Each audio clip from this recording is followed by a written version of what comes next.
before the flood. Something walked the earth that should not have existed.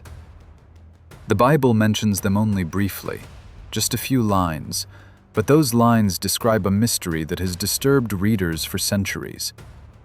The text says, giants appeared on the earth. Not metaphorical giants, real ones. And they were connected to beings called the sons of God.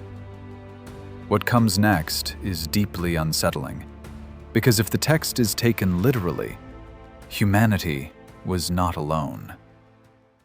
The story appears in one of the oldest sections of the Bible, Genesis chapter 6. The passage is short, only a few verses, but every word has been debated for thousands of years. It says that the sons of God saw that the daughters of men were beautiful, and they took wives for themselves. From those unions came the Nephilim. The text describes them as mighty men, men of renown.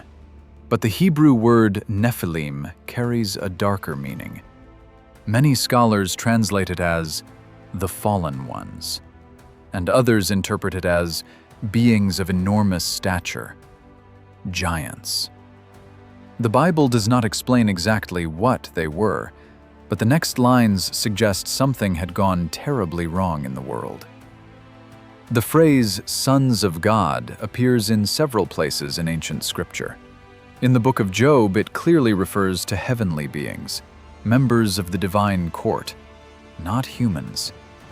This is why many ancient interpreters believed Genesis 6 was describing something extraordinary. Angelic beings descending to earth and interacting with humanity. This interpretation became central in one of the most mysterious ancient texts ever written, the Book of Enoch. According to that tradition, 200 angels descended to earth. They were called the Watchers. Their leader was named Semjaza. They descended on a mountain known as Mount Hermon, and there they made an oath together, a pact. What happened next changed the world. According to the Book of Enoch, the Watchers took human wives, and from those unions, giants were born, the Nephilim. But these were not ordinary beings. The ancient texts describe them as massive, violent, insatiable.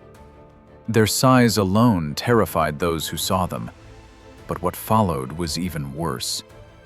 The giants began consuming everything around them: animals, resources, entire harvests. Eventually, the texts say, they turned against humanity itself. Violence spread across the earth, bloodshed increased, and the world entered a state of chaos. According to these traditions, the Nephilim were not simply large humans. They were the result of something unnatural, something that should never have existed.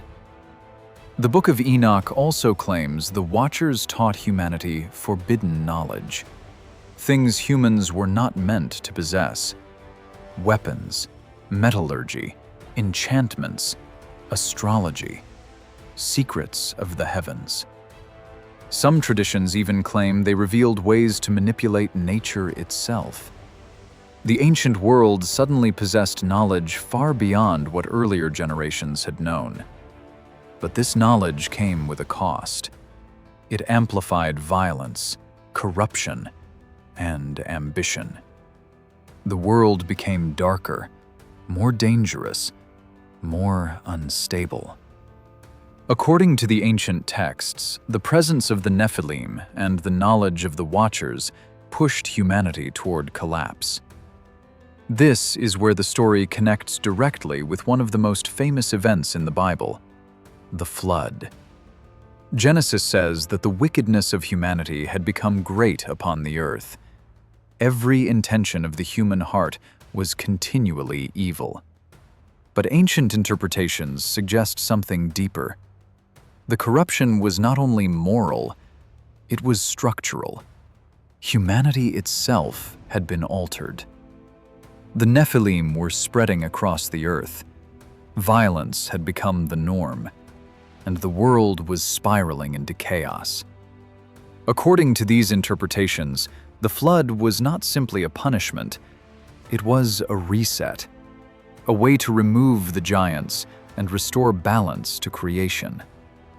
But the story does not end there.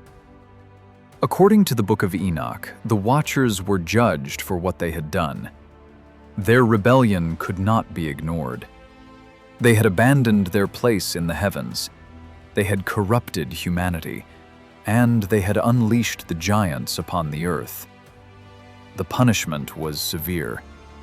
The Watchers were bound, imprisoned, locked beneath the earth until the final judgment. Some traditions say they were confined in deep subterranean chambers. Others suggest they were placed in a prison known as Tartarus, a place of darkness, a place of chains, and a place where they remain to this day. But there is one detail that continues to disturb readers. Genesis 6 says something very strange. It says the Nephilim were on the earth in those days, and also afterward. Which raises a troubling question. Did the giants truly disappear after the flood? Or did something survive?